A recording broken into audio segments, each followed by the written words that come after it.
भाव निकलेला कहे लेगा पिताजी से काठे के करेज जाके तेज तारू माई करेज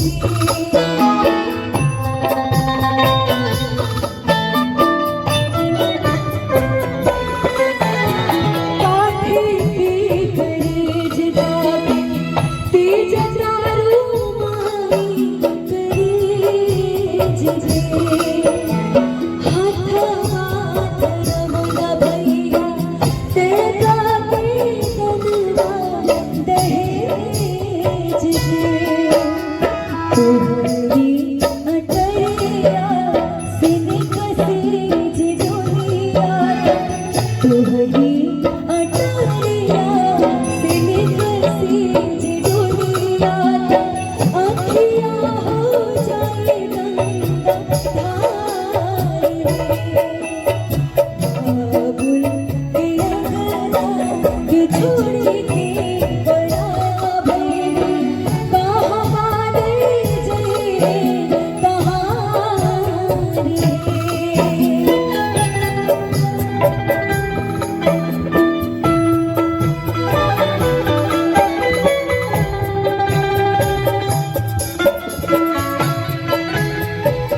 वो इतना दिल के मतलब चिढ़ जाता एक शब्द एक भाव और इस लाइन को मैंने लिखा है क्योंकि जब मैंने चुटकी भर सिमरा गाया था तो बहुत सारी लड़कियों का कमेंट था। वो सारे क्वेश्चन थे जो ससुराल अगर अच्छा ना मिले जिसका दर्द उस कमेंट में सब कुछ छुपा हुआ था और उसको सुन के मैंने ये भाव लिखा। नसीब का है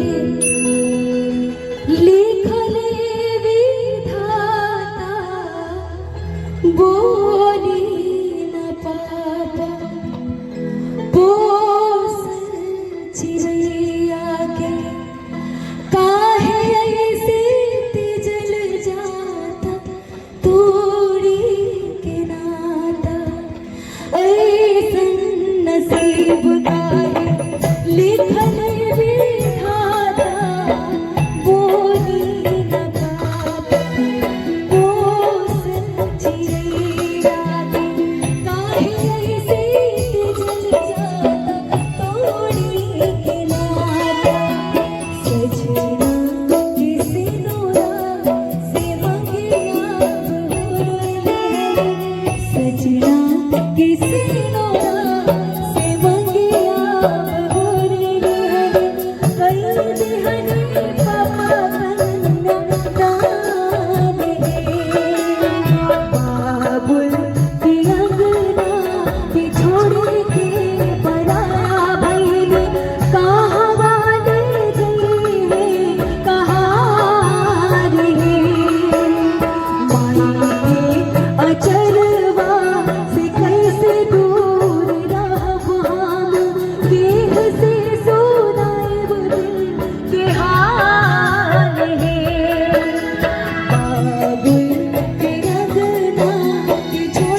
बहुत बहुत शुक्रिया, बहुत बहुत प्रणाम सभी लोग को।